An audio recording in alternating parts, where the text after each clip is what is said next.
All right, everybody, we are back. It's the Sports Clash in person, live in studio. Rich earlier here with Chris Carey. Chris, what's going on, bud?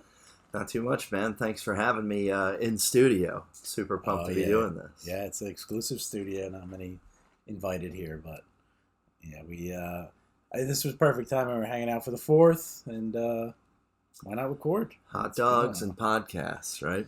Yeah, we were thinking of doing the 999 challenge, but then we thought better of ourselves. Yeah, got to protect the body here. Got to be around for a few more years. Yeah, 999 will put you down for sure. No, I took one look at the nutrition facts on the hot dogs, and I was like, if I put 9 of these in my body in one day, you get the boar's head ones too, the legit hot dogs.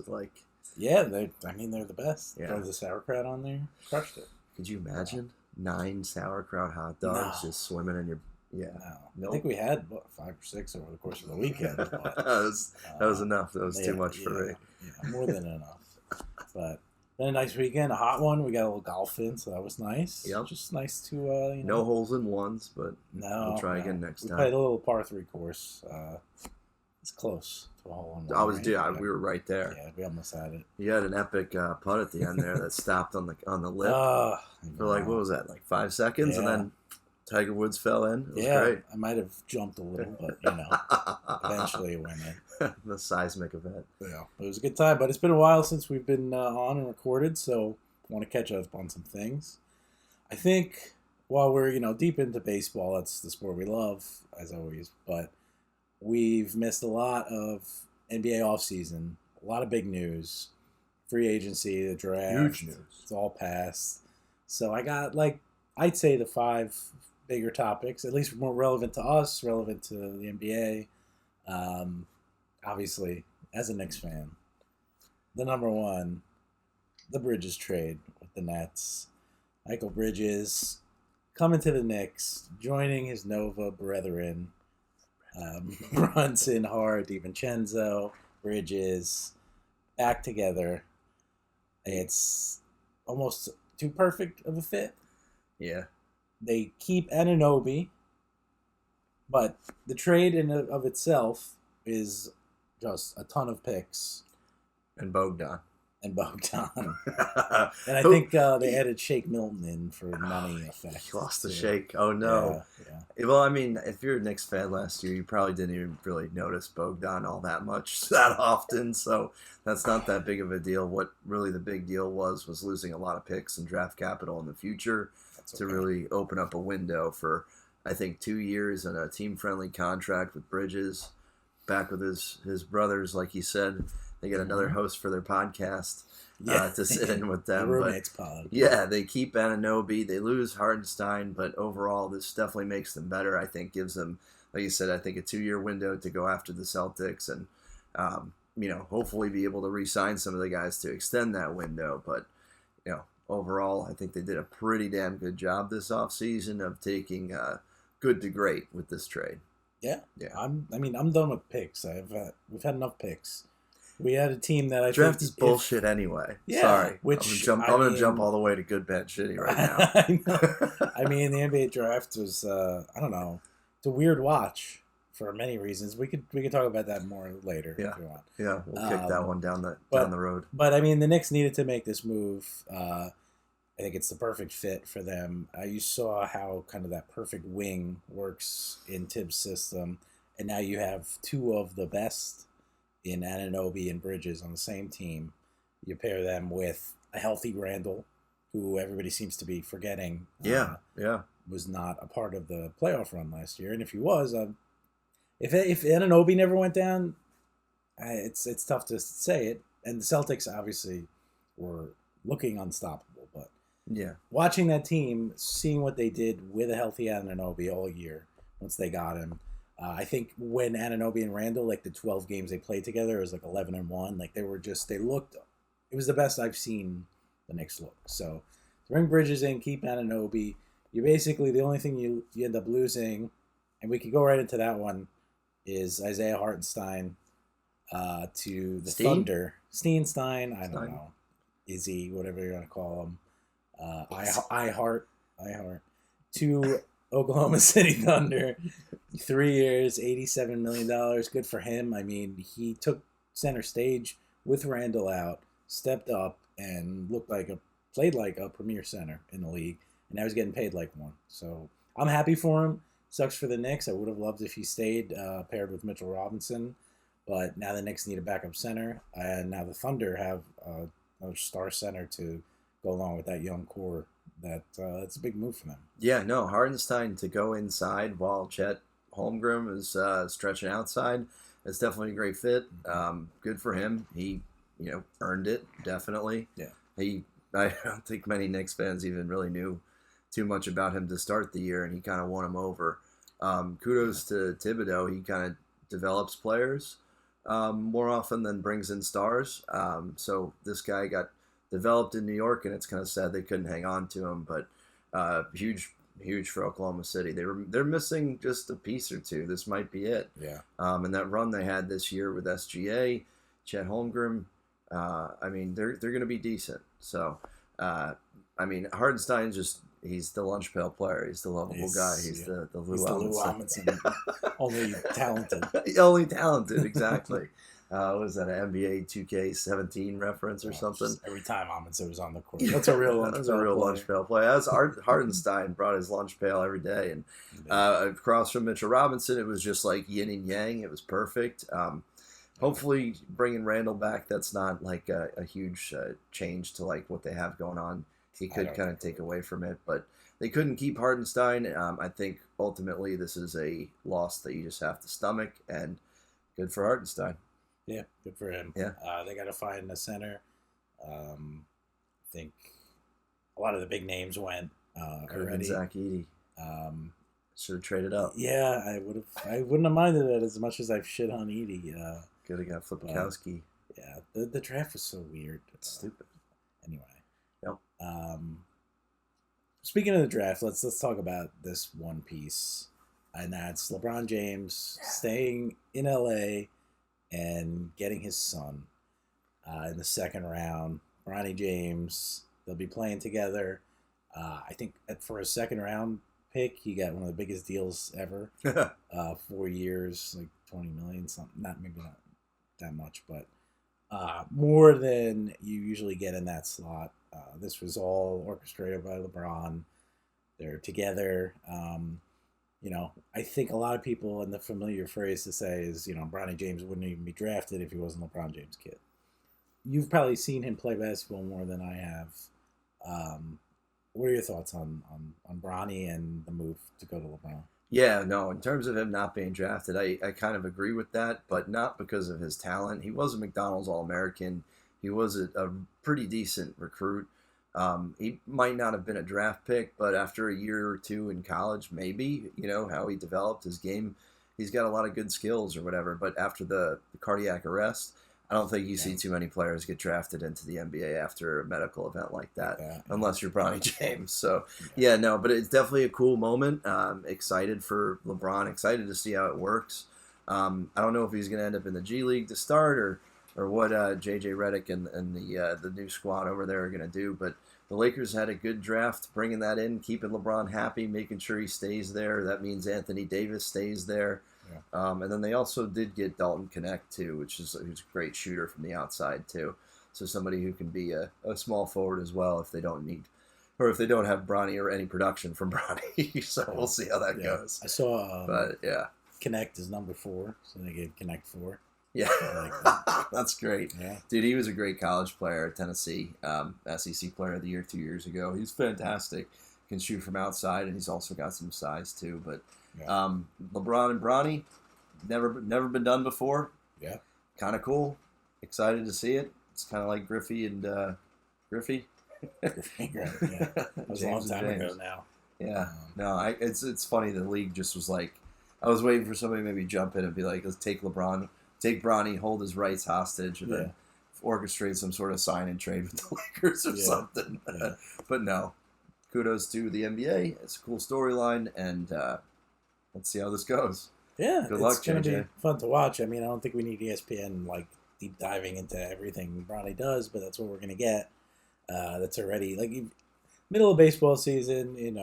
Obviously free agency is a big talk in NBA, the draft. But like, do we really need to be doing these deep dives on Bronny? I think it's a little much. Let's watch him play. Even get some time on the court, and we'll see what happens. Yeah. Yep. So, two other kind of bigger moves to talk about. One, Klay Thompson leaving the Warriors. The band is broken up after all these years, but Klay goes to the Mavs. Team was in the finals, and I think it's $50 million over 3 years. He's still a great shooter. I mean, you saw he was going through struggles last year. I think some of that mentally going to a reserve role. If he goes to Dallas and understands his role, what they need from him, how do you think Klay does with Luka and Kyrie in Dallas? I think he's perfect because at this point in Klay's career, he's just camped at the 3-point. Well, he was always camped at the 3-point line, but when Luka gets into the paint and he gets stopped with a double or a triple team, he's got somebody else to kick it to. That's not PJ Washington or whoever, somebody that can actually put up a three. I think it's a big move, big gain for the Mavs, but fresh start, and I think you'll get a pissed off Klay, and that could be fun to watch. Could be scary. Who knows? Yeah. I mean, I think it was clear the relationship was done there in Golden State, so it's a good fresh start, like you said. There you go. So the last thing, the Sixers. As a Knicks fan, impressed with what they've done. I think they've made the moves that they need to make. So you brought in Paul George. Yeah. They've added Andre Drummond, Eric Gordon, Caleb Martin. Tobias Harris is gone. So a lot of Sixers fans would say addition by subtraction. Right, there. I was going to say. They've improved their team, and they're a better team than they were last year. Maxey. Oh, it was Maxey's contract that got extension. That was 5 years, 206. I forget what George got. A lot of money. A lot of money. Yeah. A lot of money. So they've reshaped their roster. Knicks beat them last year. Knicks have improved. I don't know where this puts the Sixers and Knicks behind Boston, but they're, I think, the clear top two behind Boston in the East. Pacers. I'm trying to think who else. Yeah, Donovan Mitchell went back to the Cavs. Now, yeah, the Sixers are really the team that really improved here. But yeah, losing Tobias Harris, like you said, a little bit of addition by subtraction. Mm-hmm. Paul George just needs to stay healthy. Joel Embiid just needs to stay healthy. Tyrese Maxey just needs to stay healthy. That's it. And then this team will perform, and they'll be pretty damn good. They'll be tough for the Knicks to take on, but it is what it is. I think they did a good job. Maxey came, it grew exponentially last year as a player. Now I can't say came out of nowhere, but became a superstar. He became a star and earned the extension there. That ties up a lot of money. I just don't like the Sixers franchise. Just never wins. Like they never get over the hump. They always have, like, from the Allen Iverson days on, like, some good guys, and they're, like, right there, and they're, like, the top four of the league, but they're never number one. Yeah. I don't love Paul George in his game. I never really did, but also I don't see, like, him play full seasons ever, and he's always on rest and load management. Didn't work with the Clippers. Yeah, let's see how this all goes with Nick Nurse, and, he'll earn his money this year if they're going to be good. So yeah. Doesn't scare me a ton as a Knicks fan, but they're a better team than they were last year. Yeah. Last year it was Embiid, Maxey, and nobody else did anything. Harris every once in a while. Yeah, but he never. That whole Knicks series, he was invisible. No, he was. He had maybe a good quarter. Yeah. So I mean, they needed this revamp. They just released Paul Reed, and actually, there's rumors the Knicks might grab Reed, who's a center, rebounding guy. So save your playbook, buddy. Could be bring him over. Yeah, bring it over. So we'll see, but I think that covers the big NBA news for the most part. Obviously, more to talk about with the draft, but let's shift gears. Talk about our bread and butter with baseball. MLB All Star starters are announced. The All Star team and the Home Run Derby. All-Star Game and Home Run Derby are in just over a week. I think the following week coming. So it's exciting to see these kind of teams shape up. Now, we do our Home Run Derby challenge every year. As of recording right now... I smoke you every year in the Home Run Derby challenge. I think you're misremembering. You may have won last year and won here and there, but it's always a competition, and we do our draft. We do our snake draft of the players once they're announced. Right now, there's only two: Gunnard Henderson and Alec Boehm. I don't really know why Alec Boehm is in there, other than using the pun "Boehm Run Derby." But I don't see why not. Gunnard Henderson, obviously one of the best young hitters in baseball, MVP candidate. I'll stop gushing over him. But, it's okay. Keep going. Yeah. I love him. But he deserves to be in the Derby. It's in Texas.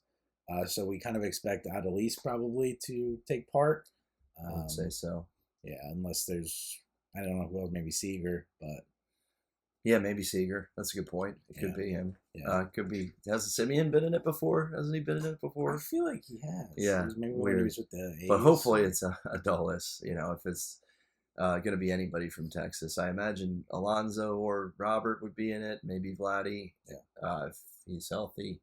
Who knows? But yeah, Gunnar announced himself on Sunday Night Baseball. So I'll be doing this. This is the first one. They're like, well, I guess we can. Yeah, all right. Check with the stat guys. But yeah, no. Did you enjoy Sunday Night Baseball, by the way? ESPN? We'll talk about that. We will. Okay. We'll talk about that. It's stupid. All right. Well, then so Derby this week, once they announce the Derby candidates, we'll get on a Zoom. We'll do a record. We'll do our draft. We'll post for everybody. Let us know how we did, who's going to win. So last year I had Vladdy, and I won. Yeah, you did. Yeah. I plan on doing that again. Yeah. Maybe not with Vladdy. Well, we'll see. We'll see how the draft ends up. You're done. Yeah. I got to win this year. I'm tired of this. Yep. Yeah, I think you have won at least two of the last three. Anyway. The last one I lost was the Mancini one. Oh, yeah, that was a couple years back. All right, well, All Star starters were announced. So we know the position player starters, the starting lineups, essentially for these teams. I want to go position by position and kind of do a AL versus NL and thoughts on maybe who's got the edge at each position. Lovely. That's a good way to go through it. Sounds great. So we'll start first base. In the AL, your home run derby champion, Vladimir Guerrero Jr., representing the Blue Jays, who suck. And in the NL, the number one vote getter in the NL, Bryce Harper. B. Rice. Our MVP candidate, a guy that we love, and he was the top vote getter in the NL. I would say the NL has the edge at first base. Would you agree? Probably. Yeah. This is going to be really hard to do. Well, they're both really good on both sides. Well, yeah, but I'll go yeah. Bryce. If I'm drafting my team, I'm taking Bryce. Now I'm taking Bryce over Vlad, especially with Vlad's not having an awful year, but he hasn't become the hitter that people thought he was going to become. He had like a solid 2-week run here recently that like kind of saved his numbers a little bit. Yeah. But yeah, wasn't really crushing it all season. Yeah. But that's the Blue Jays right now. Well, Bo Bichette's fallen off. I don't know what's going on. I mean, George Springer went there and his career basically ended. Well, he's been hot lately. But I don't know. But have you heard I haven't heard anything about that guy in a while. No. Varsho sucks now. He was a top prospect. They're weird. They're just not developing. I've seen it happen. The Yankees. Players come up. They look like the next big thing. Gleyber Torres. And then just the league adjusts. They never adjust back, and they die out. Yeah. I hope that's not the case with Bo, because I really love Bo. Because I look at my collection of Bo rookies and all that. But anyway, this isn't a Blue Jays deep dive. We'll give the edge in the NL at first base to Bryce Harper. MVP. All right, on to second base, the American League. Jose Altuve of the Houston Astros, the veteran, beat out Marcus Semien of the Rangers. And in the NL, Ketel Marte of the Diamondbacks, who beat out Luis Arraez, now of the Padres. Who do you like? Why don't you tell me who you like in this one first? I'm giving it to Ketel Marte, the younger, more exciting player. Jose Altuve is a known cheater. He has been for quite some time. He's on my fantasy teams, a couple of them this year. He's having a great year. He's doing what Jose Altuve does. He's deserving, but if I'm picking my team, I'm picking Marte over him every time. I think I wanted to go with Marte, but then you just went on a completely biased rant Yes, over nothing statistical for Jose Altuve, and it made me realize that I was being biased against Jose Altuve too. I mean, guy's incredible. He constantly hits the ball for a high average, and he plays really good defense. Ketel Marte I do like, but overall I think if I was wanting to get production from second base, I know Marte has had great numbers for a couple years now, but I trust Altuve more to get hits. So you say Altuve. Okay. Yeah. All right, so we'll give one vote to Altuve, one vote to Marte. It's a known cheater. That's your analysis. Yes. Well, he is. He's a known cheater. No, Ketel Marte was never a big bat prospect, and he's just developed his bat at the major league level. So consistent. He's very consistent. He's very good. But Altuve. All right. Shortstop, I think we know who you're going to take, although you do love the NL rep as well. Turner. So for the AL, Gunnard Henderson is in just over Bobby Witt Jr. And in the NL, Trey Turner of the Phillies over Mookie Betts, who got hurt, and that kind of probably hurt him a little bit. Yeah. Funny to see Mookie Betts at the shortstop position. Yeah, it's weird. Who is your shortstop? Gunnard Henderson. Come on now. Gunnard Henderson, incredible guy, is on pace to have an amazing career already, and just love watching him every single day. I mean, he starts off so many games with the home run, like rub 1-0. Like he's got like 12 leadoff homers or something stupid like that. Pretty decent. I love Trey Turner. I think Trey Turner is one of the best players ever to play shortstop. His speed is just a difference maker, and he has high contact, but Gunnar has my heart. So, Gunnar, yeah. It's adorable. Let's go. Trey's great, but I got to give it to Gunnar, too. I mean, just following the Orioles closely. You love the Orioles. You love them. I did pick them as AL East champions this year. Big fan. They are in first because my Yankees are playing like ass. But, yeah, it's got to go to Gunnar. As great as Trey is and has been for a while, Gunnar's more exciting right now. Third base, Jose Ramirez of your Cleveland Guardians. I think we could pretty much fly through this one. Over Jordan Westburg. And third base, Alec Boehm of the Phillies in over Manny Machado. Go ahead, fly. Jose Ramirez makes no sense as an athlete. He makes no sense as a ball player. He's a short, stubby little weird-looking guy. He's just scrappy as all hell. He's one of the best players ever to play the game. No question here. Alec Boehm, doesn't even hold a candle. So Jose Ramirez. Yeah, it's Jose Ramirez. But Alec Boehm's having a really nice year. I think it shouldn't get overlooked. I think he's deserving of an All-Star nod. Manny Machado's been red hot right now, so I wouldn't be surprised if the voting went on a little longer. Machado might have overtaken him. But it's Boehm and it's Ramirez, so it's Jose Ramirez for the both of us there. So that's 2 in a row unanimous for the AL. Mm-hmm. On to the outfield. I think the AL might crush this, but we'll see. We'll start off the number one vote getter in the American League, Aaron Judge. He's having another MVP season. He's on pace for 60-plus homers again. In the NL, the top one, Jurickson Profar of the Padres. Aaron Judge or Jurickson Profar? Chris? Aaron Judge.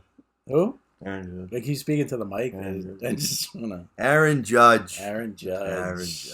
He is the superior player by far for your New York Yankees. Mine, no. Yours, and ours. Speaking of, number 2, Juan Soto of the New York Yankees. For a minute. Having another MVP season.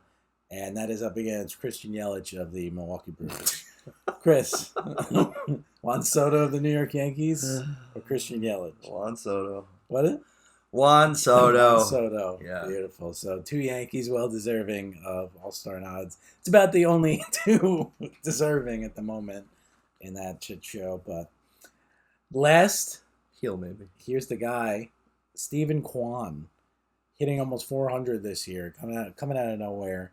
Not coming out of nowhere. He's been a good average hitter for a couple of years now, but he's got a little bit more pop this year. He's having an unbelievable season. He was the third outfielder voted in, just over Tony Taters, Anthony Santander, and Kyle Tucker of the Astros.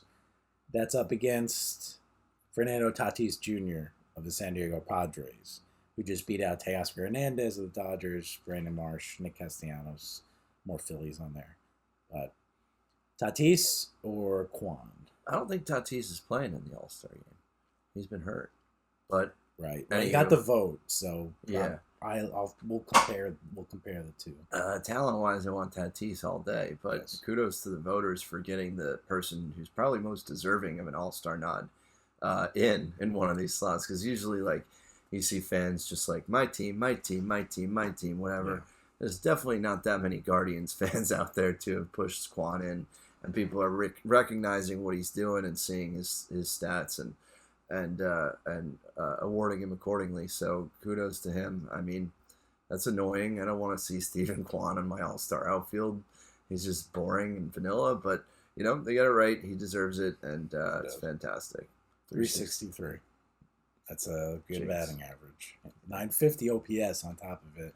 Who's career 775 OPS. That's got 8 homers. Yeah, that's just lame as. But that's his career high was 6. Yeah. Over 147 games. I know. It's like voting Omar Vizquel an All-Star every year. It's boring. Yeah. He's cut down on the steals a little bit. He's not running as much, but hitting for power, average, well-deserved. Again, though, like you said, if I'm picking a team and everybody's healthy, I'm picking Tatis over Kwan. Sorry, Steven. But, all right, so that's 2 for the AL unanimous, and then 1 for the NL unanimous, and Tatis. 2 more positions. At catcher, I think I know which way you're going here. Do we mix up the Contreras? I always mix them up. Wilson's the one on the Cardinals. William is on the Brewers. William Contreras is your catcher for the Milwaukee Brewers in the NL, and Adley Rutschman, your catcher, representing the Orioles for the American League. Adley Rutschman is the most impactful baseball player in the game right now. I agree. I can't say a bad thing about him. He's incredible. He's William Contreras, nice guy. He is. Contreras having an unbelievable season, well deserving of the All-Star nod. But I think Adley, given the youth, the promise, just what you've seen from him since he's come up, you got to give it to Adley. I hate to do it, but Adley Rutschman, right there. I actually asked you today. I was like, which one of the Contreras is which? Yeah, I don't know. Maybe I don't give him enough credit because I don't know which one's which or who's doing what. They both become great now. Yeah. So, DH to round it out in the AL, Yordan Alvarez. In the NL, Shohei Ohtani. It's Shohei for me. This is kind of just a wash for me. I mean, really, they're like the same dude. Yeah, Ohtani. You're not looking at Ohtani the pitcher right now, so you're just looking at the hitters. Right. So that's fair. Both have incredible numbers. I'm going to pick Ohtani just because just the easy power, what he's doing in LA right now, taken to LA while injured, and is just you couldn't tell that he's injured. He can't pitch, I guess, but he hasn't affected his hitting at all. I'm impressed. Honestly, I was avoiding him in fantasy drafts. I didn't know what to do, and I wish I didn't. But Ohtani for me. Yeah, I'll go Ohtani too. Yeah? Why not? Everybody loves Ohtani. Yes, Ohtani. Ohtani. Copying me. Ohtani. I did copy you because I honestly don't have a legitimate choice there. Fair enough. So, those are the All-Star starters. Recap: first base, Bryce Harper gets the nod from both of us over Vlad in the NL. Second base, you picked Altuve for the AL. I picked Marte. Damn straight. Shortstop, we both picked Gunnar over Trey Turner. 100%. Third base, we both picked Jose Ramirez in the AL over Alec Bohm. Outfield, we both went Judge and Soto for the AL and Tatis for the NL. Oh, okay. Catcher, as much as we love William Contreras, Adley Rutschman, and then DH, Ohtani. All right, we talked NBA free agency, draft, MLB All Stars, right in the middle of the season, a lot going on. But I think it's time to wrap up with our favorite segment, the good, the bad, and the shitty.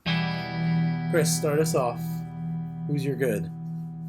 My good is going to be one of the pitchers that I have picked up in free agency on fantasy who has just been absolutely elite. Don't know why he was dropped by somebody, but Hunter Brown.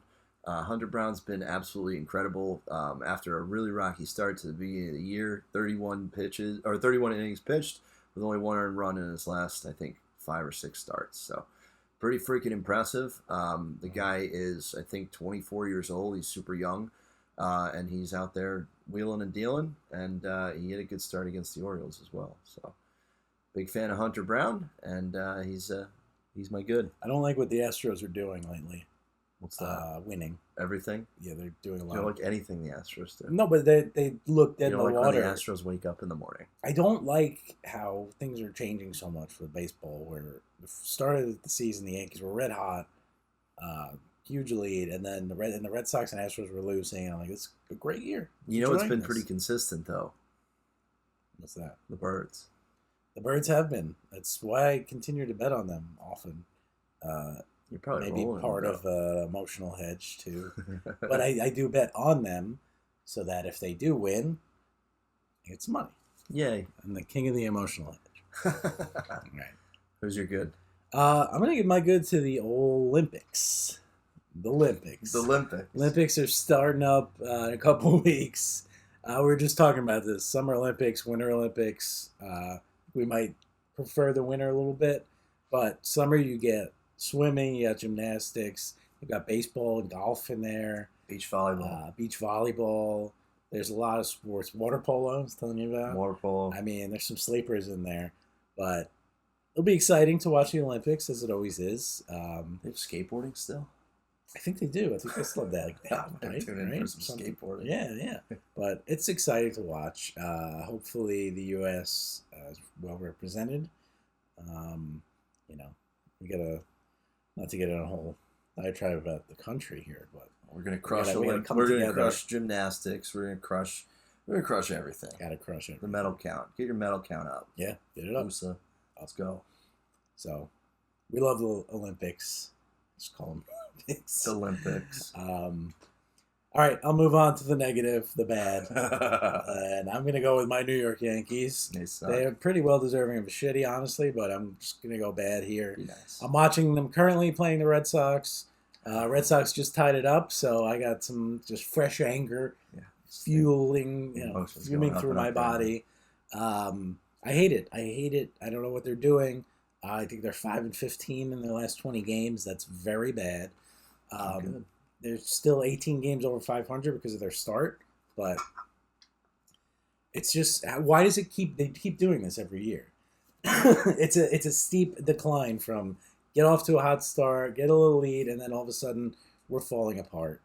And not just like struggling a little bit, the whole team dies out. The pitching stops pitching well, the hitting goes cold, the bullpen collapses. Yep. It's everything. The defense falters.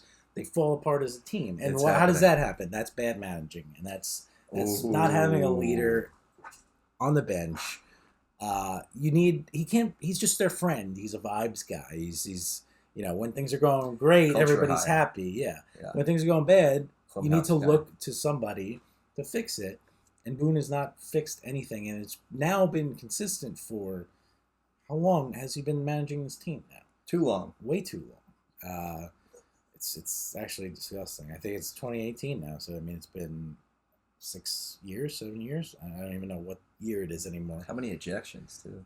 Yeah, great. I mean, that's another thing. That's all he does. That's the vibes. He's like, oh, I'm gonna go make a show of this and rally the troops. How about be a leader, have some ideas, motivate, get angry, but at them, stop supporting them. If somebody makes a mistake in plain view, like they've been doing, call them out. Don't say, well, blah, blah, blah. It's just, this is on Boone, and I'm tired of it. You got to fire him. I'm convinced now that the Yankees will never win a World Series with Aaron Boone as their manager. I'm disappointed to say that because I was very confident about a month ago. But it's just you're seeing the same things over and over again. Yeah. That's all I got to say. Ditto. I loved it every second of that. I'm sure you enjoyed it. Boone seems like he doesn't want to yell at a player, and it's in his own small little grain of salt. You can't yell at Juan Soto and then expect him to re-sign, and then everybody's like, "Well, Aaron Boone didn't get Juan Soto to re-sign," and then the New York media takes people out to the woodshed too, and that's fair. He's done a good job of not saying the wrong thing at the very least, but whatever. Aaron Boone, he sucks. Yeah, sorry, man. Who's your bad? My bad is the NBA draft. We teased it before. The NBA draft just sucks. Yeah. They split it into a 2-day event as well, which was great. I knew about 5 guys that got drafted in the first round, so don't know why I was supposed to be excited for that TV event. But the second round, I knew all the guys. It was great, but I might never see them get signed or played. But it's just a stupid thing. I don't understand in the second round, too, who everybody was going to anyway. Even listed on the website for ESPN is a little trade thing that says Houston acquired this trade via Toronto in 2006 for a stick of gum or something like that, and this player is going to play for this team. And it doesn't make any sense. So I absolutely hate the NBA draft. It seems like it's a complete show, but when the first overall pick or second overall pick, we're not even going to see them play. That's really frustrating, and it's just there's no point to it. There's just no point to it at all. The NBA draft is just really dumb. Agreed. Unfortunately, we agree again, but it's been you watch it, you don't know who these guys are because there's no way of us watching these foreign basketball players. We don't have access to watching these leagues. In the Olympics, maybe, but who's, are we all? Yeah, I'm really going to put money on France in the Olympics. Yeah. It sounds like everybody in the country of France is a phenomenal basketball player all of a sudden. So it's just having these guys drafted that nobody knows about. Really, it was one thing if it was every year people knew Luka. People. Jokic, he was the second rounder that nobody knew. Yeah. But it's kind of like it's crapshoot with a lot of these guys. And then, like you said, second round, you saw a lot of the college players that go. Mm-hmm. Yep. But it's the worst part, like you said, to me, it's unwatchable because you don't know who's drafting who. The analysts don't know either. No. They might not know, but they don't voice it enough to the viewer to really know. It's poorly televised and just poorly run. It's like if it trades me, I get that it's not finalized, so it's not official. Right. You got to fucking announce it. Tell us who is drafting the damn team. Right. Because the player. What team is drafting this player that was just drafted? Where is he going? Because it's just drafted by the Thunder, but this pick's going to the Knicks. Then he holds up the Thunder hat. It's like.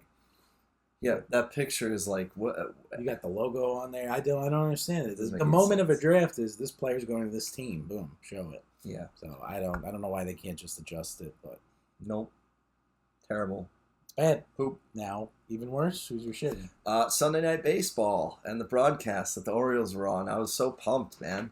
We're never in prime time, and now we're good. We're in prime time. They interviewed Gunnard Henderson on his birthday. Give him some cleats. Carl Ravitch gives him some cleats that are all fancy from promoted some little guy, whatever. Gunnar had a 39-game on-base streak or whatever. Snapped. Yep. Snapped because the show is more important than the game. ESPN broke it. Oh my God, dude! ESPN is the overreach so much, but I did feel bad for Carl Ravitch because Gunnar came out in his 4th at bat with his regular bright orange cleats on, and the dude kind of owned it. And he's like, oh. No, I did that. I was the one that gave superstitious. Whoever was in the booth with him, I forget. It wasn't Eduardo Perez, but was like, yeah, you gave them to him, and kind of poked at him. But anywho, yeah, the whole spectacle of Sunday Night Baseball kind of got into Gunnar's head, and he made it known by coming out with his normal shoes at the end. But yeah, too much. You're doing too much. He's getting interviewed too. The inning where they go behind, they go down, he's literally mic'd up, and a guy steals a base on him. Who's to say he doesn't have a half step on that because he's answering a fucking question. Well, he's supposed to be playing baseball. He's a shortstop. This isn't a right fielder. Yeah. He's a damn shortstop. He's like literally doing the like prep hop or whatever to get ready for every single pitch. And like, doesn't need to be doing an interview. Fall back, ESPN. Fall back. You were all excited. You're like, the O's are never on Sunday Night Baseball. It's like, you know what? Sunday Night Baseball sucks. Got my favorite chair. Because I've been watching the Yankees lose on Sunday Night Baseball for years. It's never like a baseball game. I love it's Sunday Night Baseball. I just can't believe that happened. No, it was terrible. It's shitty. I agree. Who's your shitty? Correct. My shitty is the U.S. men's national team, the soccer team that can't win. Copa America, they were hosting, and they lost in the first round group stage. So guys like Christian Pulisic, Folarin Balogun, Timothy Weah. What was that? All Folarin Balogun, I believe is his name. But these guys are getting hyped up. They look good, and then they never comes together.